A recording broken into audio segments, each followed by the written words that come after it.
C'est vrai que le mois d'octobre, c'est période de chrysanthème, mais depuis un certain temps en France, on essaye aussi de faire pousser des citrouilles. Halloween a débarqué avec plus de marketing que de fantômes, il faut bien le dire aussi, mais quand même, aux grandes dames des églises, le compteur est à moins 23 ans. Oui, on revient à la toute fin du mois d'octobre 1992.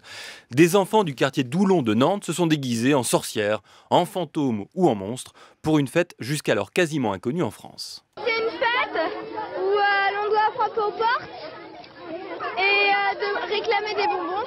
C'est une fête à faire peur, on va dire. Et cette fête, c'est Halloween, la fête de la Toussaint à l'américaine. Dans ce lotissement bien français du quartier de Doulon à Nantes, c'était aujourd'hui la répétition générale. Demain soir, à la nuit tombée, les enfants déguisés iront frapper aux portes, là où il y a des citrouilles. D'où est venue cette idée de lancer dans le quartier la fête d'Halloween? Eh bien, parce que j'ai vécu aux États-Unis, donc on en a célébré deux et on a trouvé ça très sympa. On devient tous européens, donc c'est le moment ou jamais quoi, de mettre en commun nos cultures. Comme on devient tous européens, Voilà. on va aller chercher la culture américaine. Explication un peu étonnante dans la mesure où Halloween est surtout une fête extrêmement populaire en Amérique, certes, tout de même importée de l'Europe celtique par des migrants irlandais au 19e siècle. Et il faut tout de même rappeler que de la fin du Moyen-Âge jusqu'au début du 20e siècle, les petits Bretons, notamment au Finistère, creusaient les betteraves pour leur donner une allure inquiétante à cette époque de l'année, une pratique que l'on retrouvera jusqu'à nos jours en Moselle sous le nom inquiétant de nuit des betteraves grimaçantes. C'est vrai que c'est très inquiétant. Dans les années 90, après quelques initiatives personnelles en tout cas, Halloween est récupéré par la grosse machine capitaliste.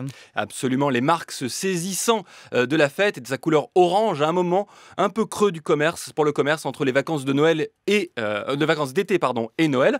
On peut dater assez précisément de 1997-1998 l'arrivée massive d'Halloween dans les magasins, les bars, les maisons et même les écoles. Ce qui ne plaît pas à tout le monde, le Venezuela de Chavez a interdit cette fête yankee, mais en France, ce sont surtout les églises qui s'y opposent.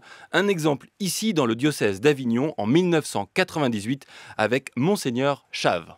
Quand les citrouilles font face aux gargouilles, la direction de l'enseignement catholique de Vaucluse s'inquiète. Halloween se fête la veille de la Toussaint. Elle est synonyme de communication des vivants et des morts. Ça peut être une menace parce que j'ai encore eu des gens qui m'ont questionné il n'y a pas très longtemps sur d'autres sujets de sorcellerie, de cartes, très longuement, vous voyez. Ce qui veut dire que les gens sont préoccupés aujourd'hui. Alors, dans un monde qui est inquiet, je crains qu'à la longue, malgré l'aspect festif, cette fête d'Halloween mette plutôt d'inquiétude dans les cœurs. Voilà.